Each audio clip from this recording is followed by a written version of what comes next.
et les faibles s'aligner doit être révolu. Il a raison.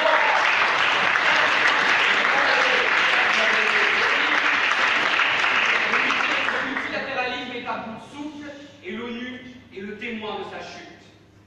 Il est temps de se concentrer sur nous, sur notre peuple, nos intérêts, nos ambitions, notre idéal.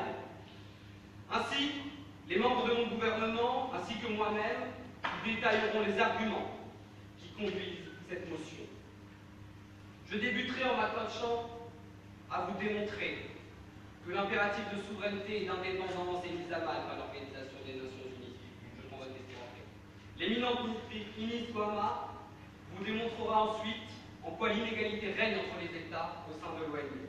L'excellente ministre Anna vous montrera que l'ONU est inefficace sur notre nation et que la quitter est une prise de conscience pour tout le monde entier.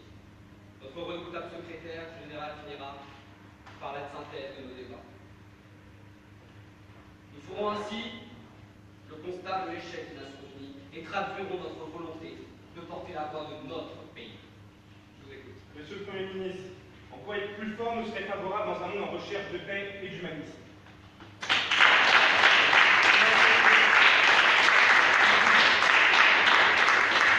Nous souhaitons être plus forts en nous délivrant de tous les impératifs occidentalocentrés que nous offre l'ONU. Nous souhaitons être plus forts en portant la voix des faibles et en ne suivant pas, en ne s'alignant pas perpétuellement sur ceux des forts du Conseil de sécurité qui décident à notre place de ce que vous appelez la paix et la stabilité.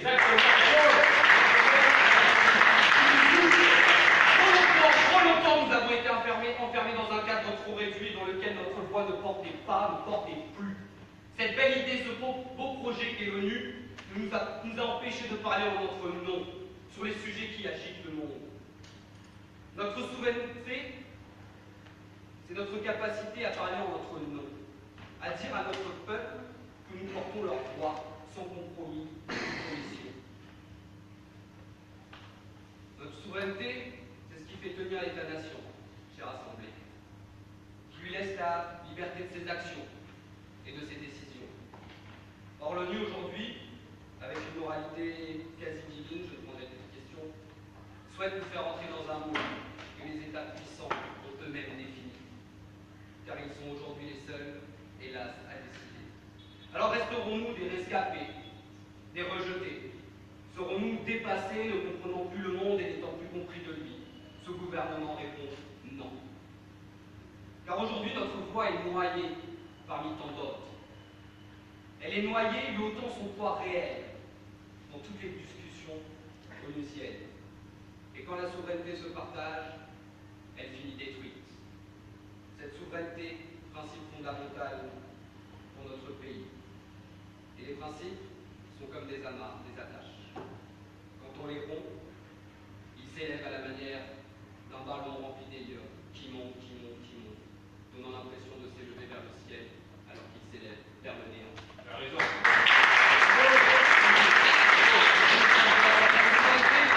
C'est aussi l'indépendance, celle de nos décisions, de nos actes.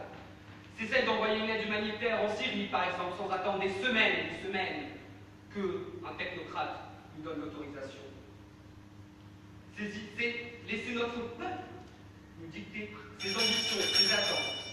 Il s'agit finalement de s'émanciper d'un cadre trop strict. La souveraineté et l'indépendance, c'est le fer de lance de la réussite de notre pays. Car cette souveraineté mondiale que vous appelez de vos voeux ne peut se faire autrement que par l'esclavage. Alors, chère opposition, chère assemblée, que le monde d'hier s'estompe est dans l'ordre des choses. Que l'on éprouve une certaine nostalgie est aussi dans l'ordre des choses. Mais de la disparition du passé, on se console facilement. C'est de la disparition de l'avenir dont on ne se remet pas. Et c'est pour cela que notre gouvernement souhaite offrir un avenir courageux à ce pays. Car vous le savez, le pays dont l'absence m'attriste et m'obsède, ce n'est pas celui que j'ai connu dans ma jeunesse. C'est celui dont j'ai rêvé et qui n'a pas pu voir le jour jusqu'à aujourd'hui. Celui d'un pays souverain, indépendant, mais surtout celui d'un pays libre. Je vous remercie.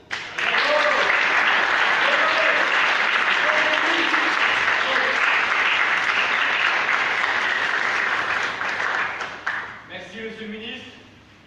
désormais le chef de l'opposition, c'est Dominel Okonjo.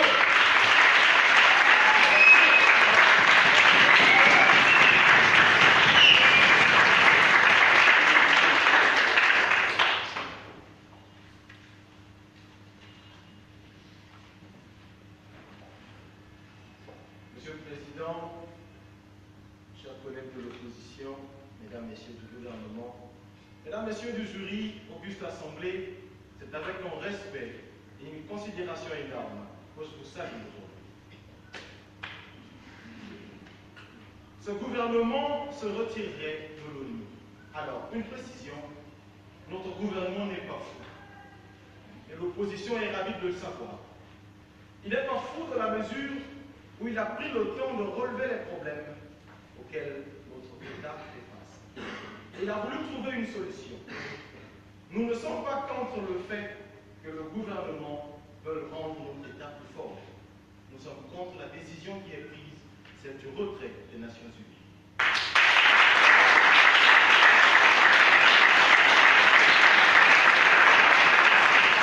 Le Premier ministre du gouvernement a soulevé au moins deux problèmes. La souveraineté de l'État et l'efficacité. Avant, j'aimerais revenir sur vos propos, cher monsieur. Vous avez parlé du fait qu'on aimerait que notre État devienne plus fort, plus influent, plus écouté. Mesdames, messieurs, en vérité, je vous dis, on ne devient pas plus fort en quittant sa communauté, mais plutôt en essayant bec et ongle s'y imposer.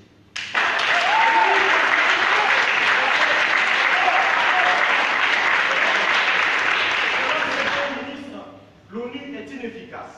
C'est un mensonge. La SDN a été inefficace. Seulement 26 ans et voilà une deuxième guerre mondiale.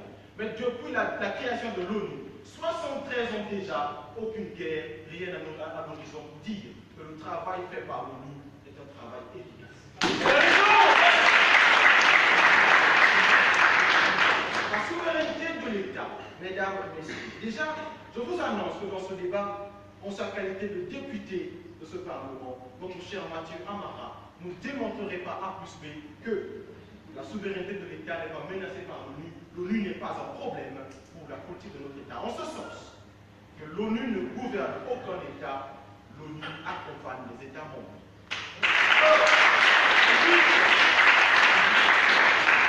Si nous nous retirons de cette communauté qui est l'ONU, qui est un garant, une sorte de garant politique pour nos États, que ferons-nous un jour si le gouvernement sombre dans l'anarchie, si le gouvernement décide d'agir en maître absolu, de faire des choses qui ne cadrent pas avec l'humanité?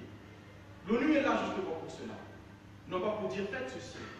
Ce n'est pas une entité qui est sans pouvoir, ou plutôt qui a un pouvoir absolu. L'ONU est un ensemble d'États qui sont entendus, qui s'aiment beaucoup, en ce sens, qu'ils peuvent se réunir et dire, monsieur, ce que vous faites ne cadre plus avec l'humanité, essayez de revenir dans le droit chemin. Je prends votre question. Vous avez parlé, monsieur, de l'absence de guerre. Que pensez-vous du rôle de l'ONU et son efficacité en Syrie, au Yémen, dans son conflit israélo-palestinien?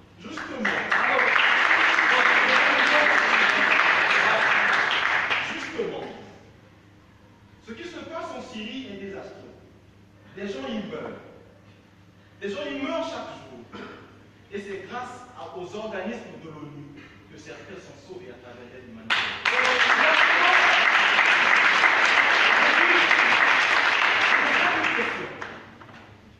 Tout au long de ce débat, également parlant de ces organismes, notre cher Léon de Saint-Chaffré nous démontrait à quel point il est plus coûteux pour un État de ne pas être membre de l'ONU plutôt que de l'être. En ce sens, où l'ONU dispose de toute une panoplie d'organismes qui étudient tous les domaines qui peuvent nous poser problème. En ce sens également, nous avons l'OMS, l'UNESCO, le HCR, j'en passe. Si nous avons une crise, qu'elle soit politique, qu'elle soit sanitaire, qu'elle soit financière, nous ne serons pas seuls à nous battre contre. Il y aura toute une communauté qui nous accompagnera, toute une communauté qui marchera à nos côtés, toute une communauté qui nous aidera à nous en sortir. Et cette communauté, c'est l'ONU avec ses États membres.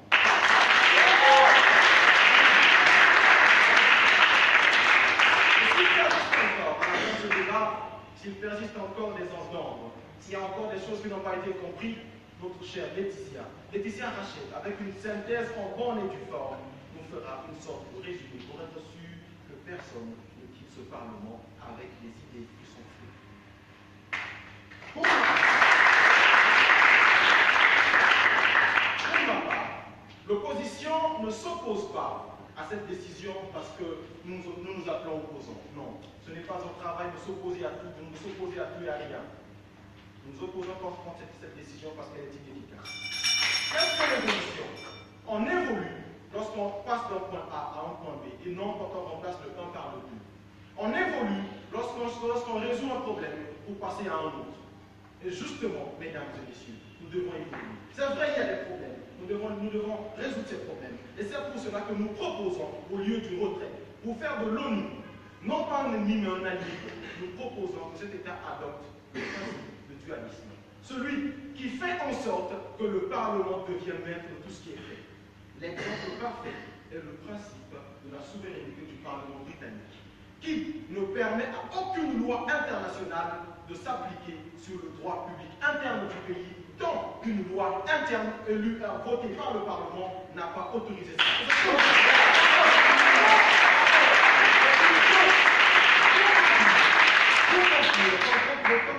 Nous oblige. Ce n'est pas parce qu'on a atteint l'âge adulte et qu'on devient maître de cette décision que les amis et la famille deviennent inutiles. Tout homme a besoin d'être accompagné, d'être aidé, d'être assisté en cas d'événement. Je suis en train de conclure. D'être accompagné, d'être assisté. L'État en a également besoin. On a besoin de marcher à côté de quelqu'un, l'État également. Et c'est pour éviter cela que nous voulons que notre État marche et ne soit accompagné. L'ONU et cette communauté. Je vous remercie.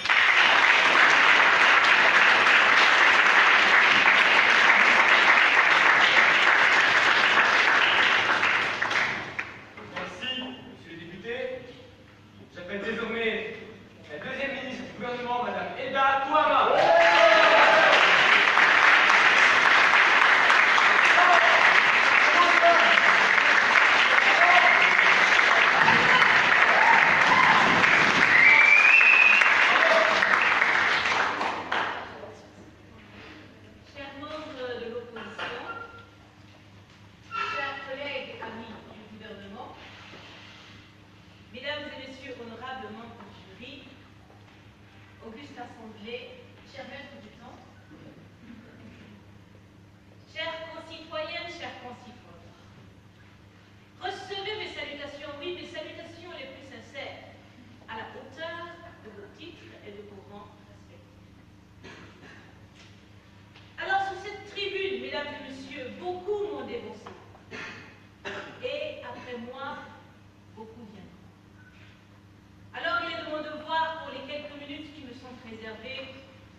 Lorsqu'on lit ONU, il s'agit de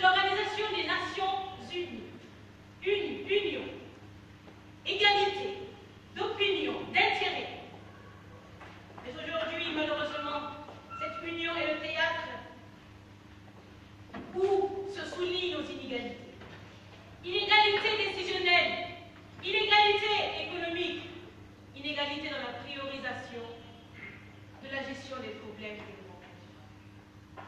Je prendrai votre question un peu plus tard, si madame. Alors je commencerai par parler de l'inégalité décisionnelle. En témoigne l'existence du droit de veto. Le droit de veto, c'est cette capacité qu'on donne à seulement 5 États de décider du sort de 193 autres. Et vous parlez d'égalité.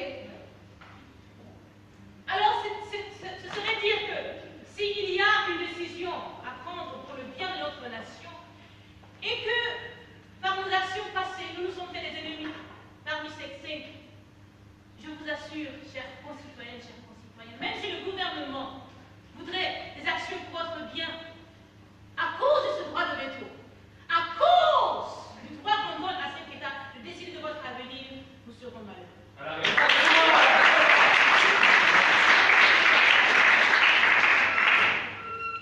vais parler d'une chose que vous avez mentionnée précédemment en parlant d'union. Prêchez-vous donc à ce moment la désunion et l'autarcie. Prêchez-vous donc la désunion et l'autarcie au profit de l'union. Je crois que vous m'avez pas compris. Vous savez, lorsque nous avons décidé de rejoindre l'ONU, ils nous ont présenté cette organisation comme oui, le lieu où nous pourrons enfin nous faire entendre et contribuer à la vie d'une communauté, comme le disait le chef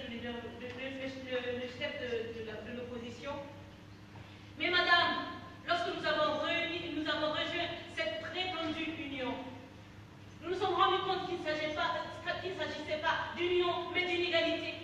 Donc pour nous, ce n'est pas prêcher l'audacie, non. C'est se retirer d'une organisation qui ne reflète plus sa nature.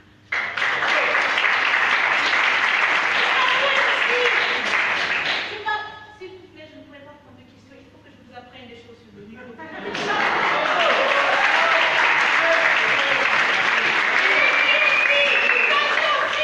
L'inégalité économique, parce que, mesdames et messieurs, ces 5 États qui ont le droit de décider pour nous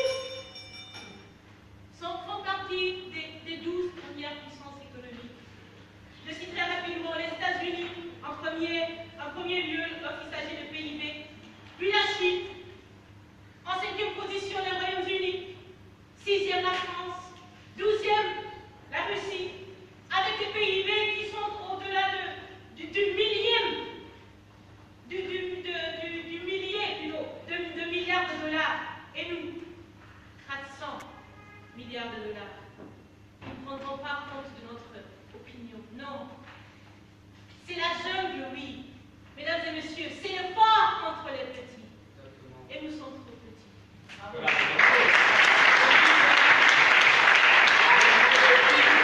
En disant, c'est pour le bien du peuple, c'est pour le bien de nos citoyens que nous décidons de nous retirer d'une union désunie. Et je terminerai en citant Jean Cocteau qui disait le bonheur. Je termine, merci beaucoup. Le bonheur d'un ami nous enchante, il nous ajoute, il n'ôte rien. Si l'amitié sans l'offense, elle n'est pas. Pour reprendre un terme concret, oui, le bonheur de nos citoyens nous enchante, il nous ajoute, il n'ôte rien. Si l'opposition sans l'offense, alors, mesdames et messieurs, elle ne doit pas être. Je vous remercie.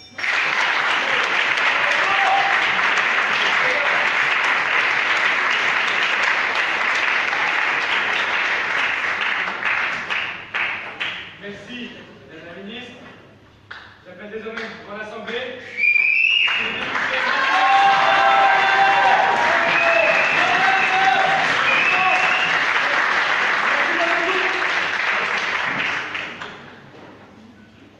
Mesdames, Messieurs, membres du Parlement, Mesdames, Messieurs du gouvernement, Mesdames, Messieurs de l'opposition, chers collègues, en vos grades et qualités, je vous salue.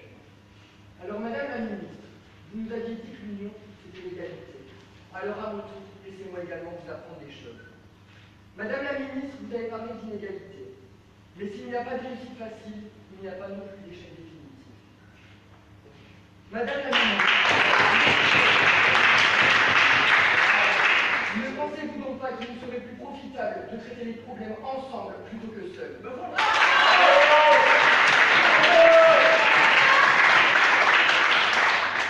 Élever le débat très haut, c'est une façon de le perdre de vue. Collègues, réfléchissons ensemble.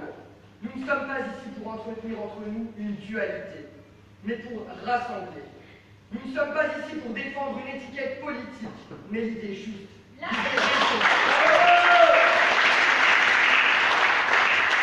prises de position de mes confrères, mes consoeurs et moi-même ont été animées par différents éléments cruciaux. Nous prônons la cohésion à la division. Nous privilégions le partage à la division. À l'égalité. Nous privilégions ces liens que l'on a tissés avec tant de pays parce que nous avons conscience que l'union fait la force. Je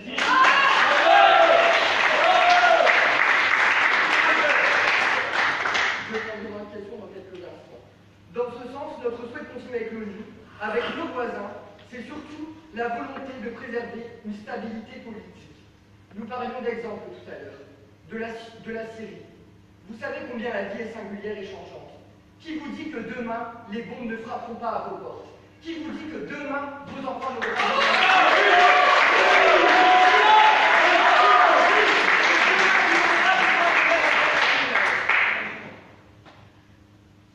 Oui, je prends votre question. Que faites-vous des peuples oppressés qui ne peuvent rien? Eh bien, j'apprécie grandement votre question parce que j'attendais d'y répondre depuis tout à l'heure. Vous nous avez parlé de souveraineté. Vous nous aviez dit que ça pouvait bafouer la souveraineté. Mais madame, je vous le rappelle, ce sont les États qui signent les traités. Et si un État signe un traité, c'est parce que justement, il veut pouvoir régler certaines limites qu'il ne peut pas régler.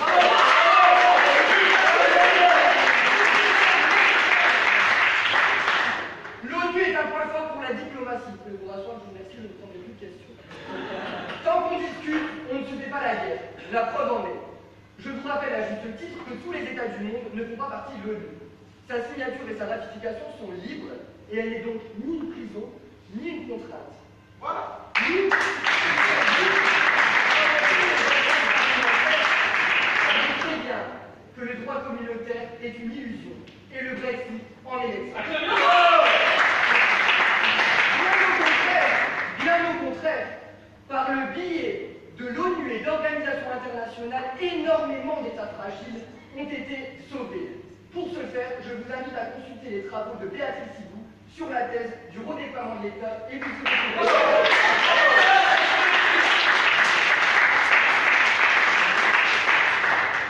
Comment voulez-vous qu'il y ait un État qui en appelle à l'autre pour l'aider sorte affaibli de cet échange? L'ONU est une institution souveraine, composée d'États souverains, où les uns comme les autres y gagnent. Alors que beaucoup regrettent l'exclusion, vous la priez. Mesdames, Messieurs, chers toutes et tous, tout seul, on va plus vite, mais ensemble, on va plus loin.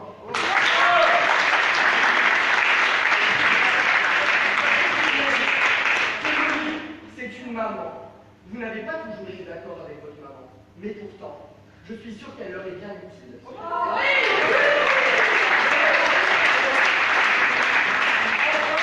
Et avant de partir, je vous rappelle que la force de l'ONU règne dans son pouvoir normatif et son pouvoir d'expertise. Sa légitimité à agir dans les limites, comme je le disais, des États et seulement leurs limites. En ce sens, elle ne les rend donc pas que souverains, elle les rend plus forts. Je vous remercie de m'avoir écouté. L'ONU, il faut la garder. Bravo.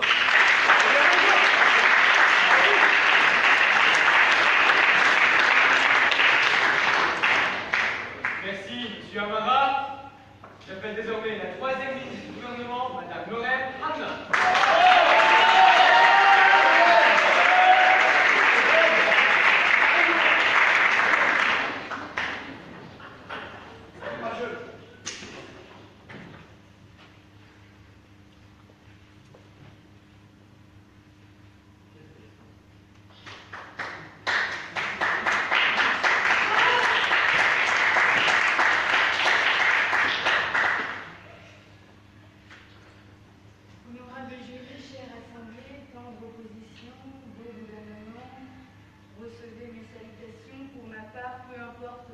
grades d'égalité. On en a assez des grades d'égalité. Bonjour à tous.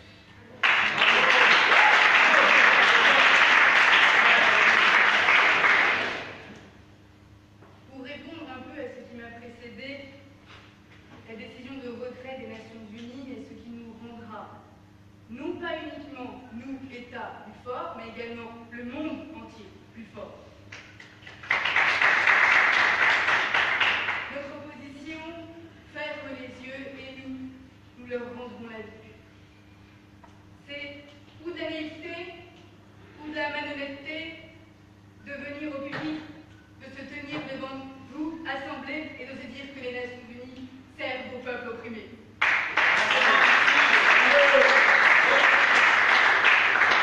Le deuxième député se cache derrière la signature des traités. Oui, nous les avons signés, et oui, ils nous ont maintenant bafoués. Alors maintenant, que faire? On s'en va.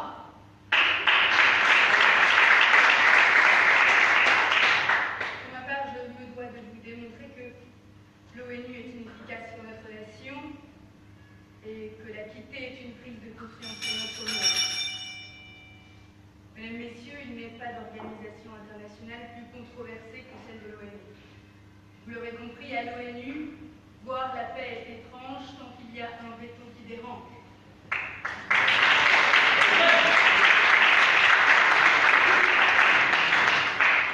Et à cela, les 5 plus gros marchands d'armes du monde sont les États-Unis, la Russie,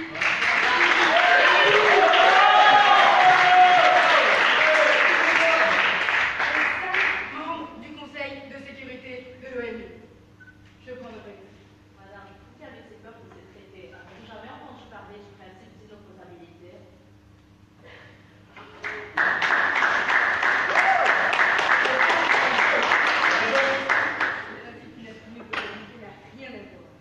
Nous n'avons pas notre mot à dire.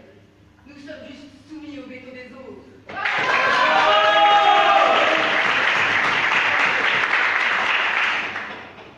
Nous faisons face à une mascarade, à un artifice.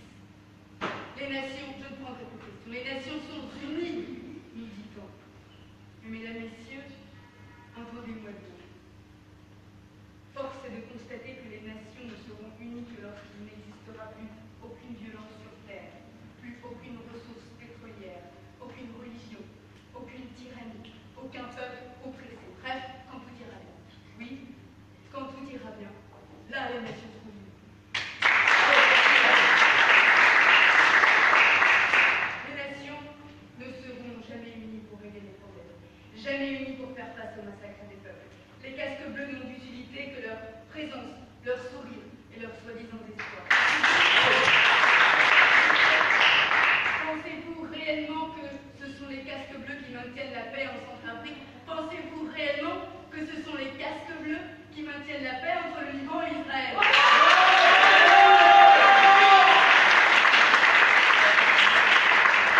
Non, mesdames, messieurs, j'y suis allée, ils passent leur temps à prendre des photos avec les touristes un peu puissants.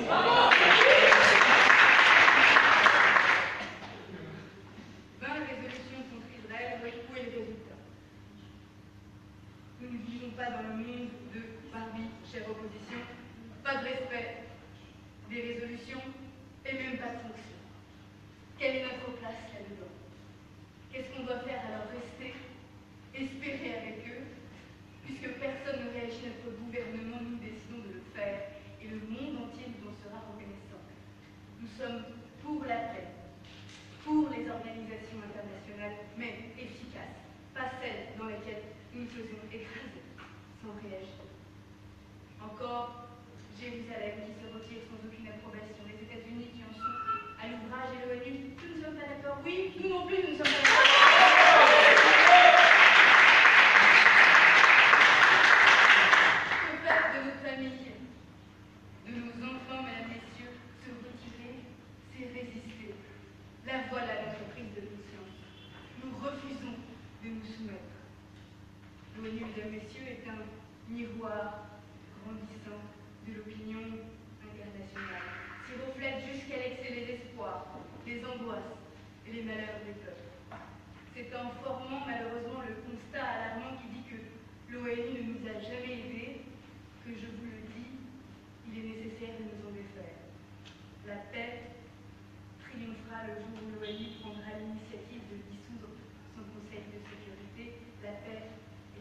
combattu un état d'esprit, une volonté de bienveillance, de confiance, de justice. La paix commence chez lui. Nous en sommes ses premiers acteurs. Soyez donc fiers.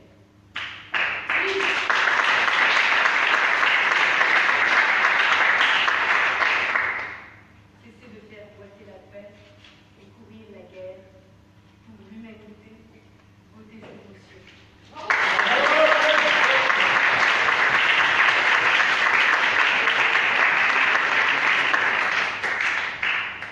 Merci, Madame la Ministre. J'appelle désormais le troisième député, M. Léon de Saint-Charles.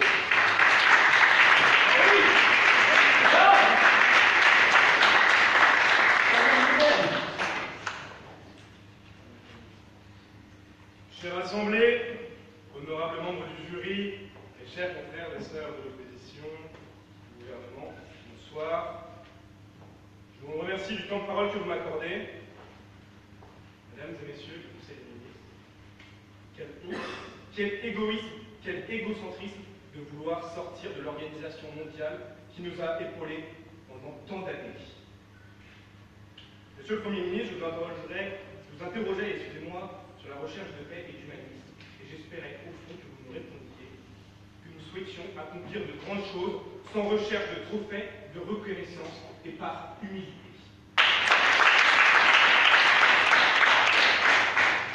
Madame la députée, nous parlions des drames qui se déroulent en Syrie, mais dois-je vous rappeler que la Croix-Rouge, à Ghouta, nous a démontré la force que permet l'ONU et le soutien, madame, je vous parle, et le soutien qu'elle apporte aux citoyens syriens. Les membres de l'opposition permettent donc de remettre en cause ce projet sur les aspects économiques et sanitaires. Dans un premier temps, l'aspect sanitaire auquel vous tournez le dos.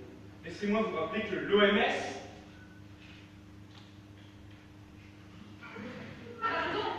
participe à l'éradication des maladies et à la découverte de nouveaux médicaments, tandis que la FAO, l'Organisation de l'alimentation et de l'agriculture, aide pour aboutir à l'autosuffisance alimentaire des États. Je prends la question. Vous avez parlé de la Croix-Rouge. Est-ce que vous préférez guérir plutôt que prévenir?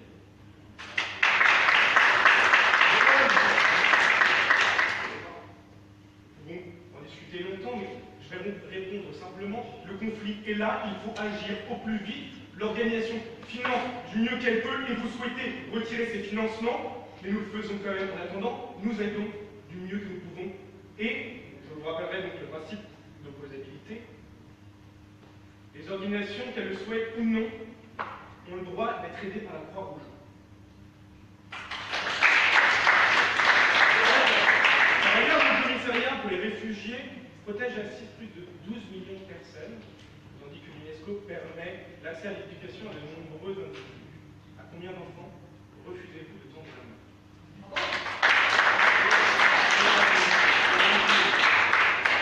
Je vous entends donc pinailler sur la faiblesse de l'ONU et le financement, cette assistance, elle mériterait que l'on la supprime tout bonnement. Nous pourrions non seulement l'aider et la soutenir. Sur le plan économique, qui nous dirait l'ONU ça coûte cher.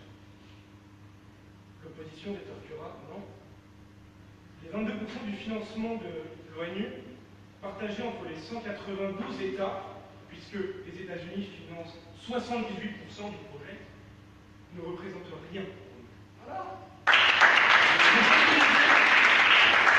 Vous préconisez un retrait, une autarcie économique et vous souhaitez diminuer nos échanges internationaux, quitte à effriter nos relations internationales.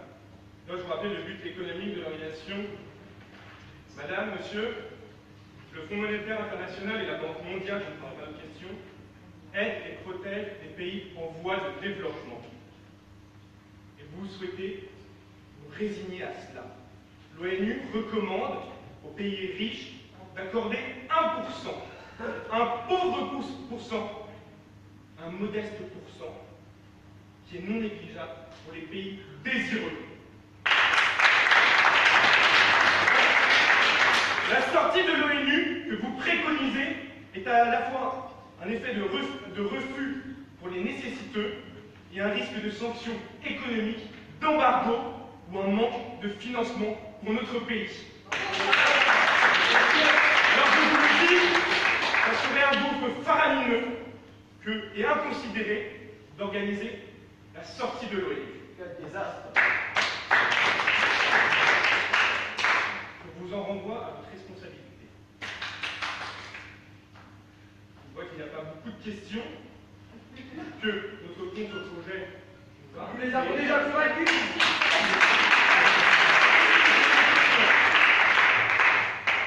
J'aimerais juste savoir si, est-ce qu'il y a un faute entre les membres de l'opposition, parce que votre chef de l'opposition a dit que c'est une organisation où il n'y a pas tous les États du monde, et vous avez dit que c'est une organisation mondiale. Alors, vous avez dit une organisation mondiale. Votre chef de l'opposition dit que tout le monde est, tous les pays du monde n'y sont pas. Alors, je ne sais pas, est-ce qu'on parle de la même organisation? Effectivement, sur l'ONU, je vous rappellerai quand même qu'il y a 193 États sur les 197 possiblement reconnaissables. Donc, à ce titre-là, l'organisation mondiale.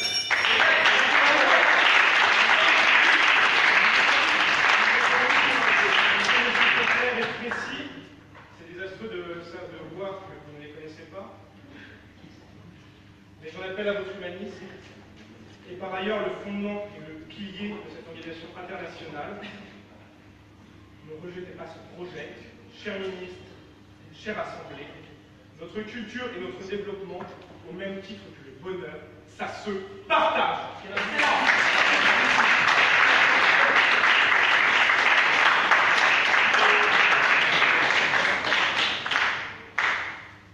Merci.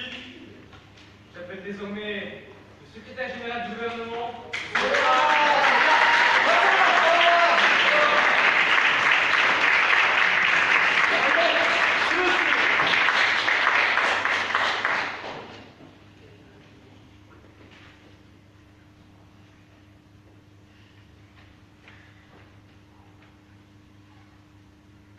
Très cher Président, honorables membres du jury, très chers collègues du gouvernement, amis mais néanmoins contradicteurs de l'opposition, très chère Assemblée, bonjour.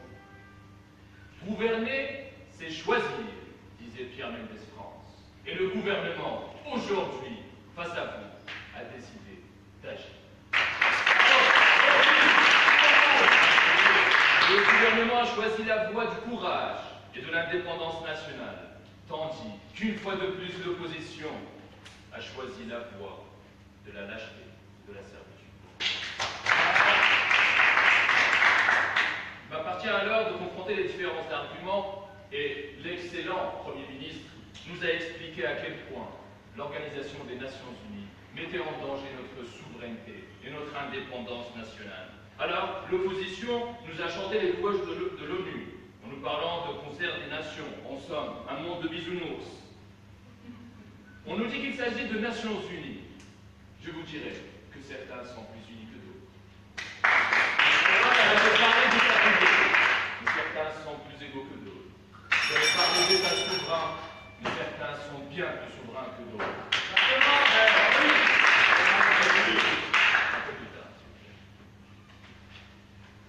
La deuxième ministre vous a parlé d'inégalité entre les États, notamment dans la prise de décision. De quelle égalité parlez-vous lorsque 5 pays ont le droit de décider contre toute une assemblée de dire non, nous n'allons pas intervenir, nous allons laisser des milliers, voire des millions de personnes mourir sous nos yeux. Alors, en somme, l'ONU est la consécration du principe de la loi du plus fort. Et monsieur le leader de l'opposition nous a dit, je cite, « On ne devient pas plus fort en quittant sa communauté. » Bien, imaginez-vous que vous êtes irakien. Vous faites partie de l'État irakien qui évolue dans une communauté. Il y a un autre État de cette communauté qui vient vous bombarder. Au hasard, l'oncle Sam.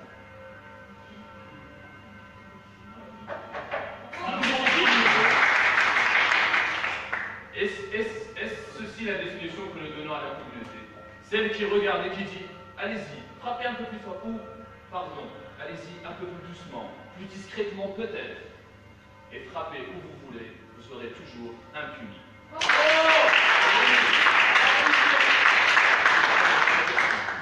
Monsieur, comment comptez-vous équilibrer la suppression et les pertes économiques qu'engendreront ce retrait?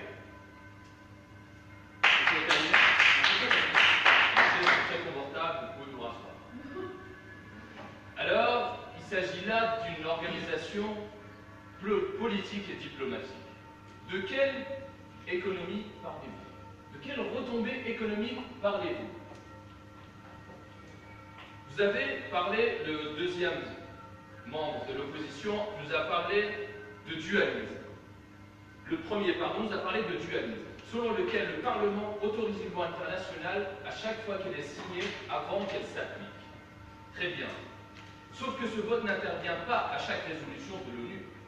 Il est déjà intervenu au préalable lors de la signature de la Charte des Nations Unies. Par conséquent, notre proposition n'a absolument aucun sens. Le deuxième membre, je ne prendrai plus de questions, le deuxième membre de l'opposition nous a dit que justement, dans le cas de la Syrie, parce qu'il y a l'ONU, que certaines vies sont sauvées. Merci. Bravo.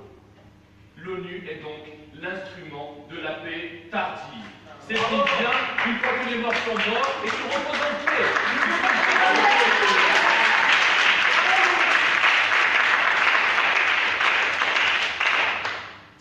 Alors, l'excellentissime troisième ministre de notre gouvernement vous a expliqué que l'ONU était absolument inefficace et que notre retrait allait engendrer une prise de conscience au niveau global pour que les choses changent. Alors, le troisième membre de l'opposition nous a martelé que l'ONU était l'instrument de la paix. Qu'a-t-elle fait au Rwanda? Qu'a-t-elle fait au Kosovo? En Syrie? Au Yémen? Et vous m'avez parlé de quelque chose de très important à la fin de votre discours, de partage. Bravo. L'ONU est l'institution et l'organisation qui nous permet de partager. Très bien.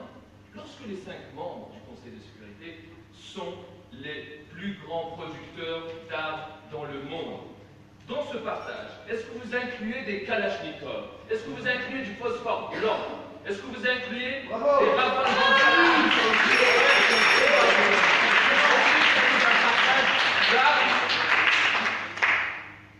Je n'entends point de réponse, j'imagine qu'ils sont convaincus.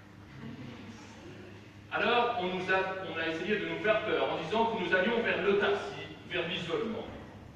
Eh bien, nous ne voulons pas quitter le jeu diplomatique définitivement. Il s'agit bel et bien de partir pour mieux rester. Partir pour survivre et pour exister.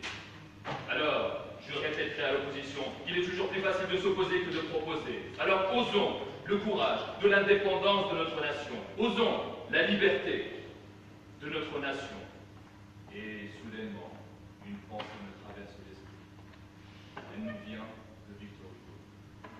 Il disait, sauvons la liberté sauvons.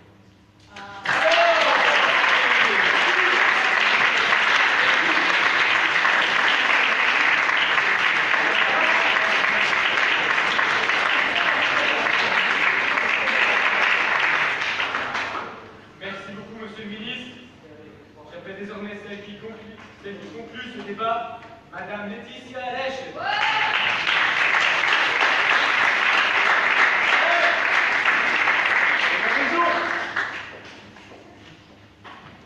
Chère Assemblée, éminent membre du jury, amis de l'opposition, Son Excellence Monsieur le Président, et très cher gouvernement qui nous fait l'honneur de bien vouloir nous écouter aujourd'hui. Bonsoir. Au terme de ce débat très constructif, je dois vous avouer quelque chose. J'ai le cœur lourd, j'ai le cœur serré de devoir défendre les citoyens du pays que nous représentons, de défendre ce droit fondamental qu'ils sont d'être dans un pays qui a un poids sur la scène internationale. Nous venons en effet d'entendre des choses assez surprenantes, pour ne pas dire délirantes, absurdes, fantasmagoriques. Croyez-vous, messieurs, mesdames du gouvernement, j'aimerais énormément pouvoir vous donner des exemples, vraiment. Mais alors, monsieur le secrétaire général, j'aimerais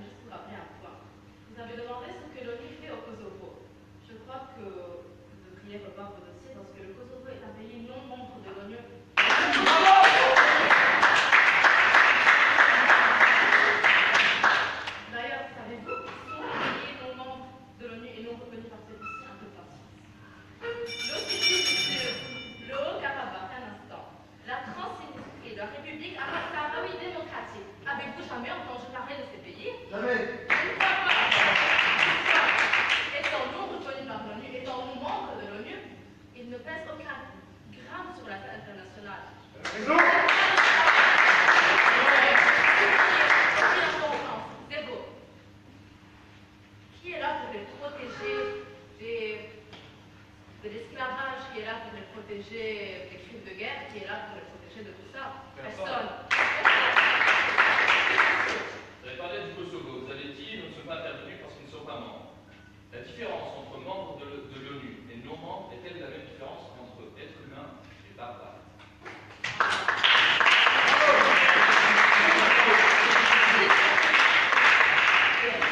Mais vous qui avez tellement peur de cette barbarie que vous voulez supprimer pour votre pays même.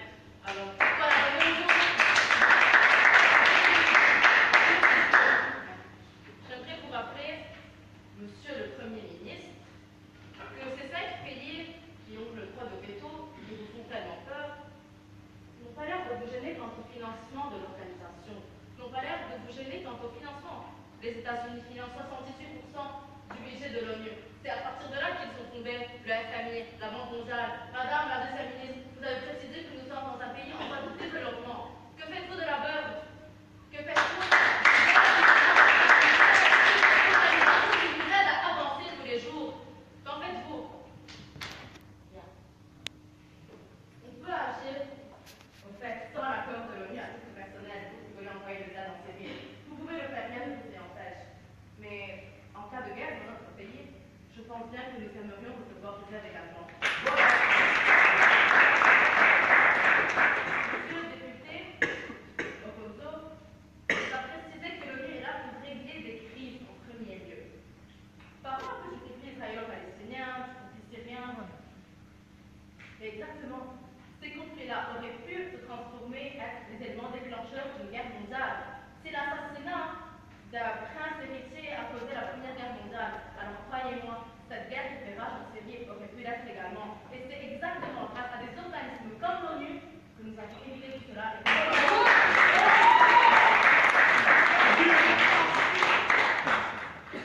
Monsieur le ministre a également parlé du dualisme. Vous n'êtes pas prêté grande attention. Ce dualisme vous permet, en effet de vous protéger par des principes d'inopposabilité. Si un État ne souhaite pas signer un traité, il a le droit de négocier, de renégocier. Et à partir de ce dualisme, c'est une loi votée par les députés, par le Parlement, élue par le peuple, qui fera en sorte de décider si cette convention entrera ou pas en vigueur. Donc au final, c'est le peuple qui décide. C'est tout. C'est ça.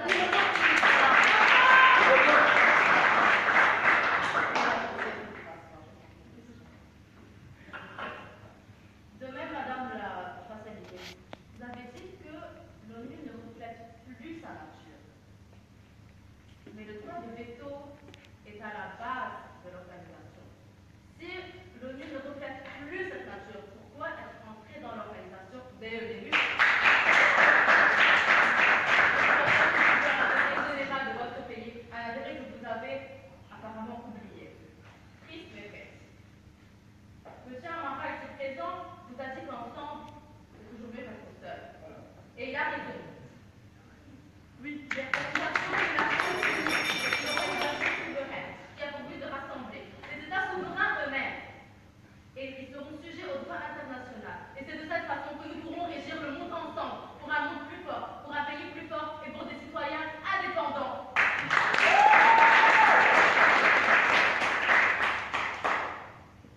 Monsieur le ministre, monsieur le député, excusez-moi de s'acharner, vous a parlé de l'OMS. Je crois bien que cette OMS, qui produit des médicaments tous les jours, vous aide bien quand vous êtes malade. Mais quand il s'agit de la patrouille, c'est pas grave, c'est pas grave. Que faites-vous de l'UNESCO, de l'UNICEF, des aides humanitaires, des enfants pauvres? Qu'en faites-vous? On les oublie à la poubelle, on en sort. C'est de l'égoïsme pur et dur, excusez-moi de le dire. La faute et la lâcheté se trouvent plutôt dans le fait de s'enfuir de ses responsabilités dont être membre entraîne. Et non pas d'y rester et de vouloir changer les choses pour pouvoir arriver à une meilleure solution. Nous concluons sur une citation de l'ancien secrétaire général de l'ONU, Dag Hammarskjöld. L'ONU n'a peut-être pas créé le paradis, mais elle a évité l'enfer.